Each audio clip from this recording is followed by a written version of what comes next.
Hello, everyone, once again. And I know you're wondering, it's not Tuesday, but me and I'm going out of town. We decided to move today's show to Monday. So thank you, everybody, for tuning in, watching, listening. I appreciate it. I appreciate Community News for always having me on their show. And today we don't have Anthony, but we do have Rachel. So, Rachel, thank you for having us. And she's in the background making sure that we all sound good and you guys can hear us.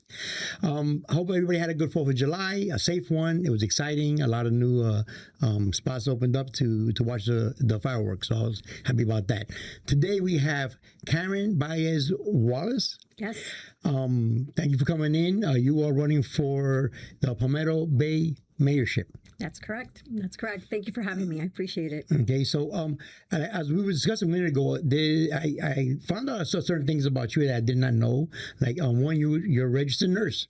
So tell us about that. You know, what made you want to be a nurse? So actually, I was pre-med while I was in high school. I really thought I was going to be a physician, and I was in JROTC.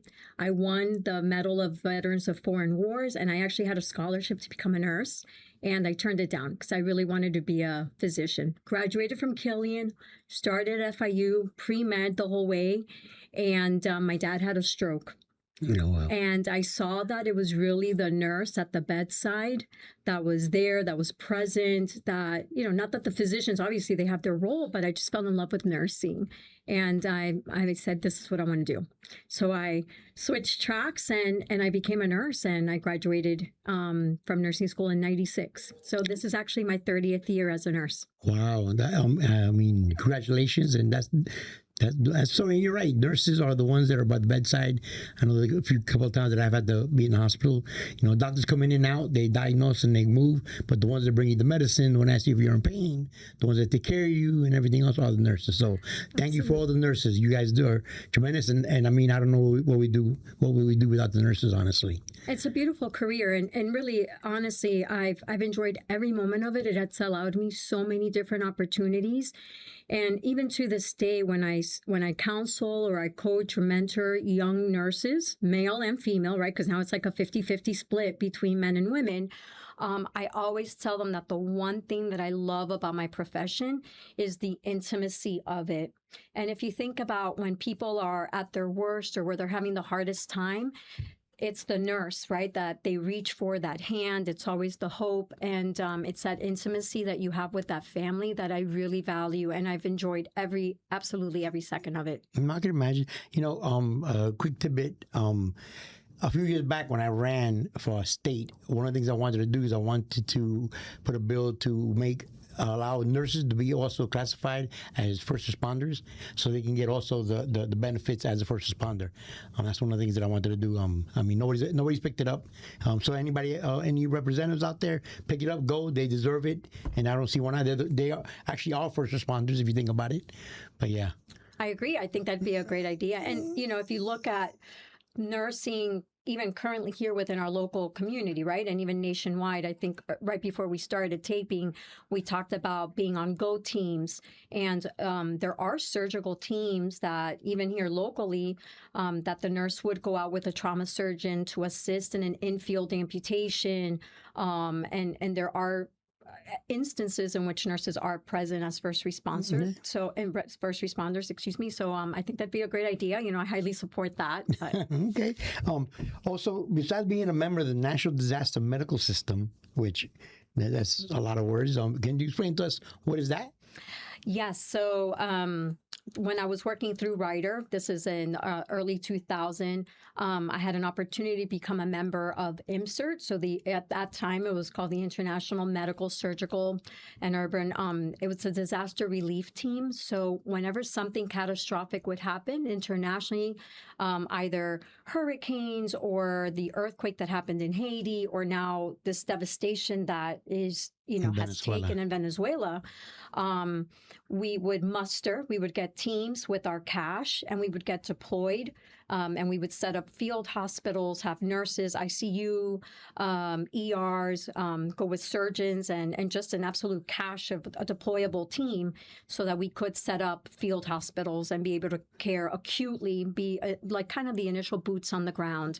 And we're civilians.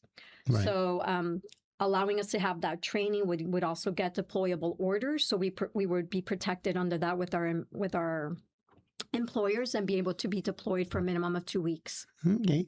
And one other thing, well, because there's so many exciting things about you. Wow. The director of Jackson Trauma Center. Yes, I was. Yes. And you put it together and everything. So in 2016, I did get an opportunity. I was hired as the initial director for the trauma center at Jackson South. It wasn't designated yet as a formal level 2 trauma center. And it wasn't just me, right? It's a whole team, nurses, doctors, physicians. But we went through that process with the Department of Health. And then we had our site survey in 2017 to become a trauma center. And it's actually the southernmost trauma center in the United States. It services all the way down through the Keys at that time. And I remember, I'm going to shout out to Dr. Enrique Ginsberg. I remember when he did my interview, and Olga and Anna Russo, we sat in the executive suite and the C-suite, and Dr. Ginsberg kind of sat back and he goes, listen, why are we going through this? You know you want it. And he was right, because it's not very often that nurses get to have an impact on a community at that level, right? Kind of like a legacy project. And to be in the onset of a brand new adventure for Miami-Dade County of opening up a brand new trauma center and kind of getting that certification, to me was really eye-opening. My poor husband, he said he became a trauma widow because we spent so many nights. And at the time, the COO was Eddie Borrego, and he would bring us pizzas and kind of keep us fed in the late wee night hours. But it was really truly an incredible experience to be able to do that. No, I can imagine that the importance of having one in Jackson South is because the time it takes to the next trauma center, which is North Miami, those few minutes is it's a life. It can depend on a life. Well, yeah. Well, if you think about, if you head up the coast of South Florida, right? So it would be Jackson South, Kendall Regional's there as well in the interim. Nicolaus is the pediatric trauma center at the time. Then you have Ryder, Jackson, Maine, and then you would have Aventura. So that's your service catchment area here for Miami-Dade County. So, I mean, there's a lot of us, but the closer the better. Like I said, the closest to the Keys. A few minutes can make a big difference. 100%. Right, it's that golden hour. Right. Okay. Girl Scouts. Girl Scouts. And I was a Girl Scout leader, so that brought my attention. So you were in the Girl Scouts too? So I was a Girl Scout as a little girl. Brownie. I've always been drawn either to public service or through the military. I mentioned I was in JROTC at Killian. But I was a cadet as a girl, as a young lady myself, and now I'm a Girl Scout lifetime member. And my daughter's also a Girl Scout. And I think that scouting, my son's an Eagle Scout, but scouting just allows children and their parents to see the community at large differently. It also gives them a certain level of basic tools, sewing, cooking, kind of primitive camping, kind of some basic tools. Right. Even how to speak on the phone, right? Because there is a telephone badge, how to address yourself, communities, democracy, government. It gives them a certain set of tools. And so I do believe in scouting and what it does to our youth. No, I totally agree. And till my later age, I didn't realize how much scouting made a difference because I was in Boy Scouts also, the Cub Scout, Webelos, Eagle Scout. Then I was also in the Navy. So when I got out, the reason why I was Girl Scout leader is because my daughters wanted to do Girl Scouting. And the Girl Scout leader at that time was an attorney, and she had gotten a job in Atlanta, so she was moving. And so basically I was volunteered to do it because my wife said, but you were in the military and you're a Boy Scout, you can do it. So I'm like, okay. And let me tell you, 13 years later, almost 14 years later, I enjoyed it and we did a lot of stuff. And one of the things I did do was because I remember my time in the military, so we had a troop flag. Okay. And every time we did a badge with the girls, the flag would get the badge also. Yes. And in the Girl Scout motto, it says be a sister to every girlfriend. So as I've been campaigning, just yesterday, we have a new family in Palmetto Bay. I'm not going to say their name just to kind of pretend, but he's a 2-star. He's a rear admiral. Oh, wow. And as I'm door knocking, to the point that, there is a sister in every every Girl Scout. I'm speaking to this woman. She's like, oh, we just moved here. We're a Navy family. So, of course, that, we tied in. I'm a proud Navy wife. But her daughter comes out. My daughter's actually campaigning with me. So we started talking. It's just that mutual bond. Hey, how can I help you? Let me connect you to our Girl Scout troop. It may not be the right troop for you, but at least you can come in. Her daughter doesn't have any friends here locally, but at least tie her into Girl Scouts Tropical Florida, which is our local region, and we're lucky to have the CEO within Palmetto Bay as well of Girl Scouts of Tropical Florida. And how can we help that girl get tied in? Because you do have a sister in every Girl Scout, and it's just it really is a wonderful way of tying young women together and helping them provide a service to our community. No, it is. I mean, we still keep in touch.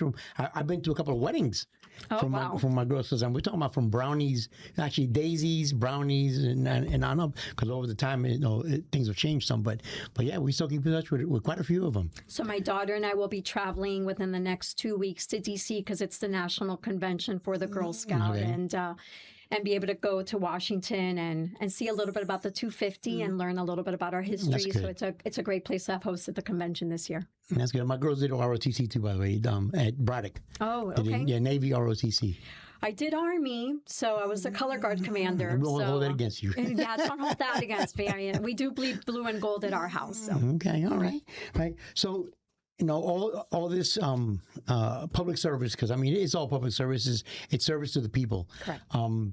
So now you are running for the mayor of Palmetto Bay. What made you want to run for the mayor?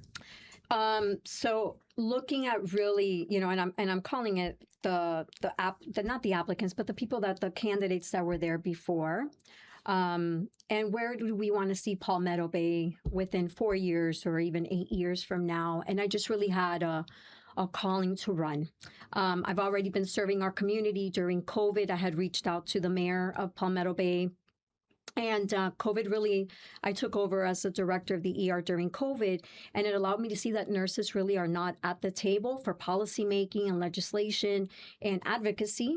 And I fell in love with the breadth of Palmetto Bay, and now seeing where we are and where we will be in Palmetto Bay, and that we have 3 out of our 5 council members terming out, which is the majority of our council. I became very concerned about where we're going to be as a village, and so I decided to run for the mayor. Okay, I saw on your website overdevelopment and infrastructure, which I think is kind of like they go hand in hand. Where do you stand on that, and why is it some of your priorities, and what are you going to do to help that? Well, if you see currently what's going on in our county, right? In our county, we're seeing building higher, bigger, skyscrapers. Upzoning. And we're upzoning, correct. And really the character of Palmetto Bay is that it is a single-family home community. We do have some apartments, but through the council, we've been able to keep height and density down. Right. So they're capped at the number of stories that the buildings can be, and then the density of those buildings as well. And I really would not like to see skyscrapers or very large buildings within the village. So when it comes to the overdevelopment, we do have large plots of land as well. We have multi-acre homes that we have, and I would not like to see those subdivided to include developments that have 80 or 175 units. And I quote those 2 particular numbers because those are 2 upcoming developments that we have within the village.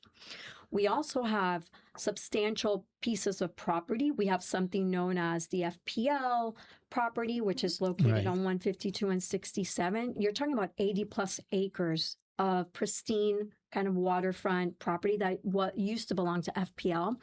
And that is currently under litigation. So when I say overdevelopment, keep whatever property goes into like 1 house per acre or close to that, right? Again, to just be aligned with our current character of single family homes as much as possible. So that would be the overdevelopment component.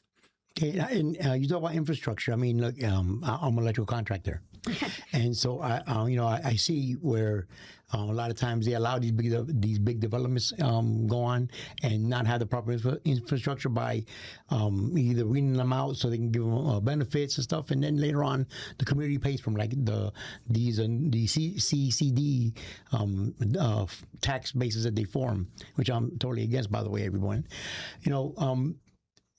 How would you try to get the infrastructure right? Because putting in infrastructure in an existing area means breaking up the street and a lot of funding. How would you go about trying to get that in? So just a couple of things. So these big, large developments that we have in Palmetto Bay that are going on right now that are east of Old Cutler Road. Old Cutler Road is a historic highway, right? Right. So it's literally one road up, one road down, and there's an incredible tree canopy that covers that area.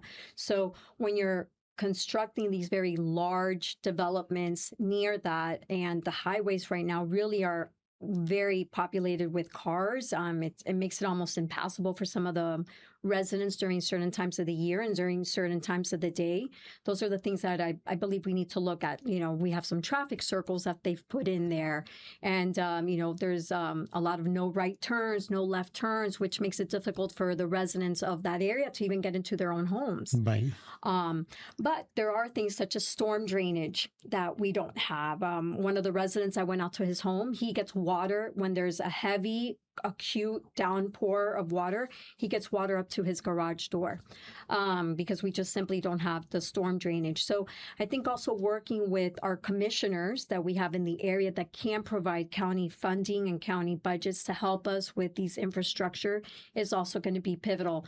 I know that our current commissioner, Cohen Higgins, right now is up for re-election, but working with the county commissioner to assist us in Palmetto Bay specifically to get county monies to help us with our infrastructure will also be very important. Okay. Well, there's actually a budget meeting today, I think, for the county. So there's a budget meeting today for the county in Cutler Bay. Right. And in Palmetto Bay, we have our own budget meeting, which is a hybrid meeting that's going to be happening, at the same time, unfortunately, tonight.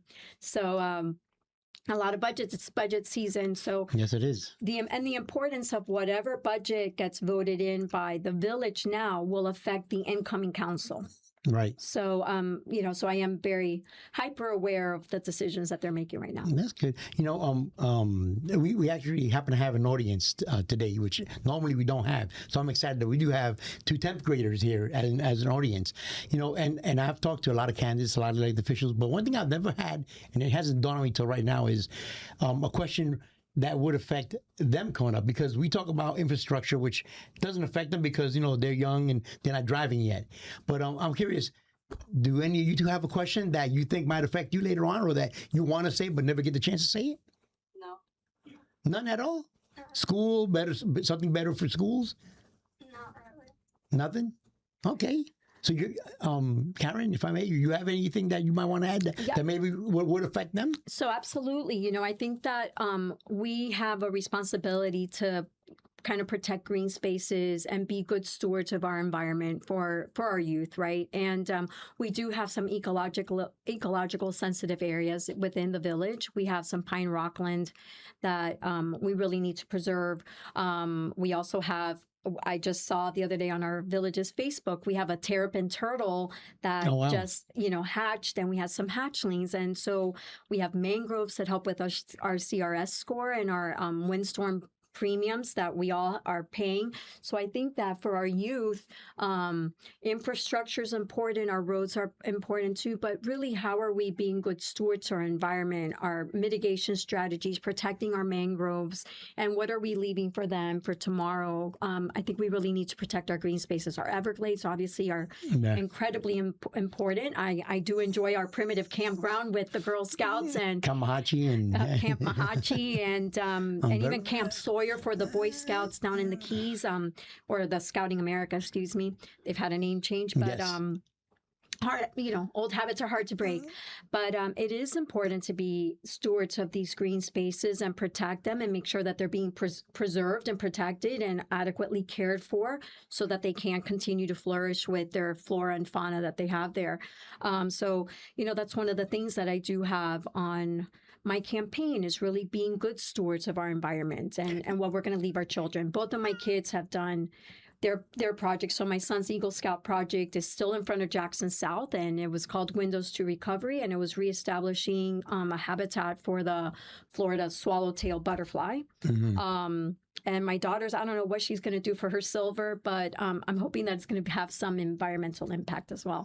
Now that we have our youth involved, and I'm not too familiar with programs in Palmetto Bay, but what kind of programs do they have for young adults that they can do during, like now in the summertime? So, well, we do have a youth program in the village in which they can become like a youth advisory board, and they do meet regularly. Okay. You have to be a high school student. They're actually accepting applications now. So you have to either attend a school within the village or be a resident of the village.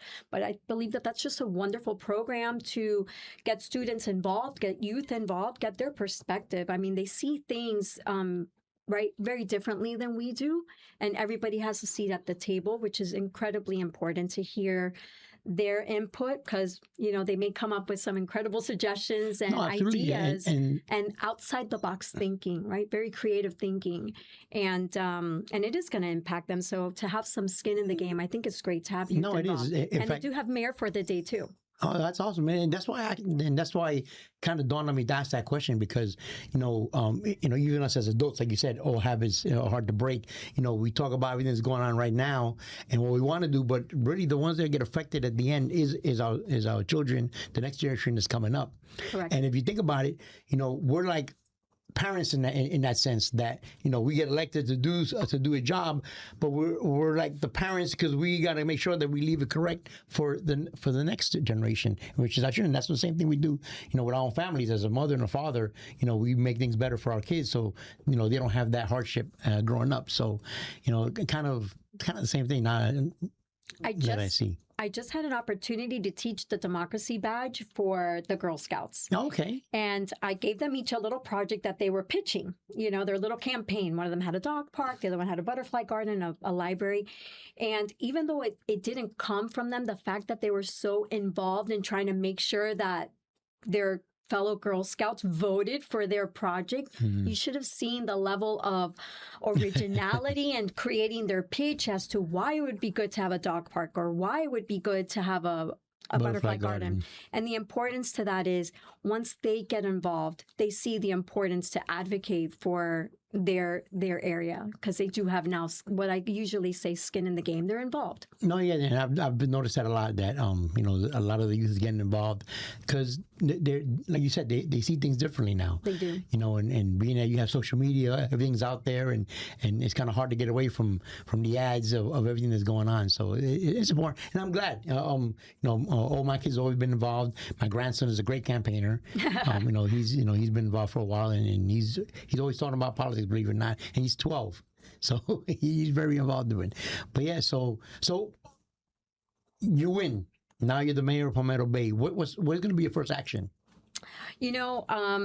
So when I've been knocking on doors now, a lot of people are concerned about the civility within the village of Palmetto Bay, and so I think kind of having a moment to right set where we are as a village, that we all have, as a council member on that day, is that we all have a same common goal, and that's to move the village forward.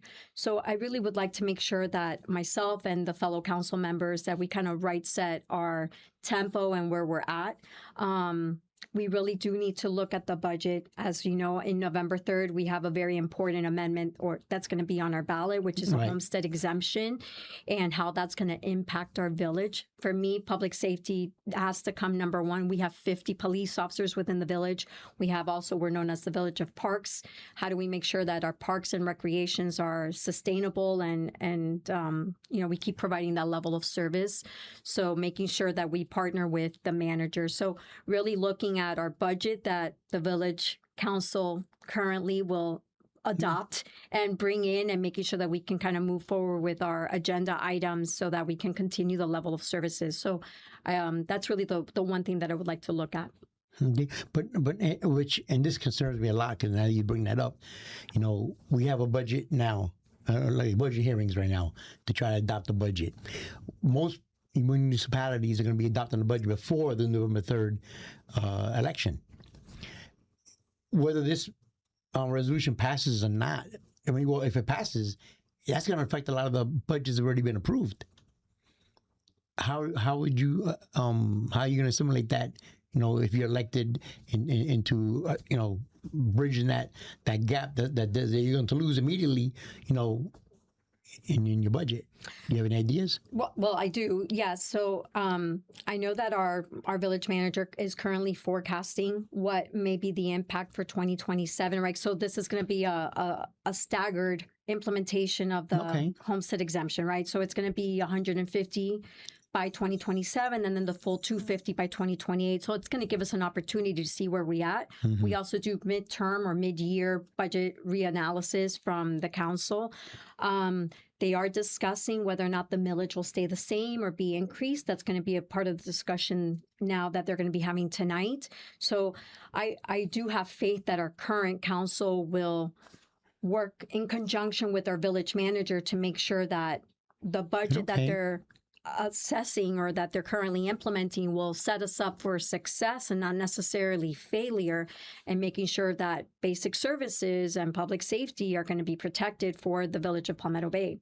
Our current village police commander said that we've had a decrease in 60% of crime within the village over the last 10 years. That is a significant decrease, and obviously an investment. That's an ROI of having our police, right. And things that we should continue, right? So, you know, we'll see what they say tonight, but they also have some hard decisions because they don't want to set up the council that's going to be incoming to fail, because if the council fails, it's obviously the village that'll be impacted. So right. I'm hoping that they're working, and I know that they're working in conjunction with our manager to forecast where we're going to be in a couple of years. Okay. Well, I'm pretty sure that a lot of Palmetto Bay residents are going to be happy that you're there to make sure that gets right, because, like you said, you know, and I'm glad that they have that in mind already, because it's going to be some tough choices in the next few months. Agreed. You know, you have a website. I do. KarenBaez-Wallis.net. Okay, and for volunteers and everything on the website. Always looking for volunteers. If you'd like to get a Karen Baez-Wallis sign in the front of your lawn, you can contact me. My phone number is on my website, you know, and I'll make sure that you have the number so that you can post it. But always looking for volunteers. Door knocking is going to be important, and you know, really excited about moving Palmetto Bay forward. That's good. Really quick, your husband, he's Navy? He is. So, you know, I joke, but I do wear my coveted wings of gold very proudly. We're a Navy family. So my father-in-law flew in Korea and in Vietnam. He was a carrier pilot. Fixed wing. My brother-in-law is a graduate of the Naval Academy, and my husband as well is a helicopter pilot from the Navy, and he retired from the Navy, and now he's currently flying for Miami-Dade Fire Rescue. Oh, wow. That's awesome. Yeah. Well, I got married into a Navy family. Okay. Because my wife's, my father-in-law, he's 22-year Navy, retired. He retired with the Nimitz. Okay. But yeah, and obviously I was former Navy. I was a sonar tech in U.S. Navy, and I loved it. I met my wife there, so he's a shipmate. I'm glad. Yes, yes, and we have my father-in-law's tail hook at home, which is, you know, what stops the planes from kind of falling off the edge of the carrier, and so it catches the cable. It catches the cable. So we do have my father-in-law's, and we just found his uniform from. He's passed on, but we do have his uniform from when he was in the Navy, and you know, to see those buttons. I had an opportunity in October to go to Pensacola, the cradle of naval aviation, with my husband, and see all his past members of his AOCS class. So just, you know, it's so, and I lived in Annapolis. Oh, wow. So, you know, just a lot of, you know, heritage in our Navy and in our military service. And in Palmetto Bay for the 4th of July, we had the F-16 Makos fly overhead from down at Homestead, and he happens to be a neighbor of ours who's flying that plane. So very, very grateful for our armed services and our veterans that are out there. Yes, no, definitely, and thank you for his service and Yours too, Johnny. Tell him Yours I too. said hello, and we definitely gotta meet up one day, have breakfast or something. Yes, you know. cafecito, I always say. Definitely. So, Karen, you have 30 seconds to do your what we call the elevator pitch. You know that. So there's the camera. Tell people in Palmetto Bay why they should vote for you. So my name's Karen Baez-Wallis. I am going to be your next mayor for the Village of Palmetto Bay. I've been serving the village for the last 15 years. I'm a resident. I'm your neighbor. I show up when things get hard, and I'm really looking forward to serving Palmetto Bay at a different capacity as your neighbor. There you have it, everybody in Palmetto Bay. Look out for Karen Baez-Wallis, who wants to be your next mayor. Everyone, again, thank you so much for listening, tuning in, viewing us on Bank Community News. I will see you next week. And please, very importantly, there's been a lot of things in the news where kids are being left in the cars. Yes, yes. We have a heat wave coming up. Please be aware. I know what's happening is sad. Please be aware of your children that's in the back of the cars. And remind everybody, let's have a safe summer. I can't stress it enough. Anyway, love everyone. Stay safe. I'll see you in the next show. This is Johnny Farias.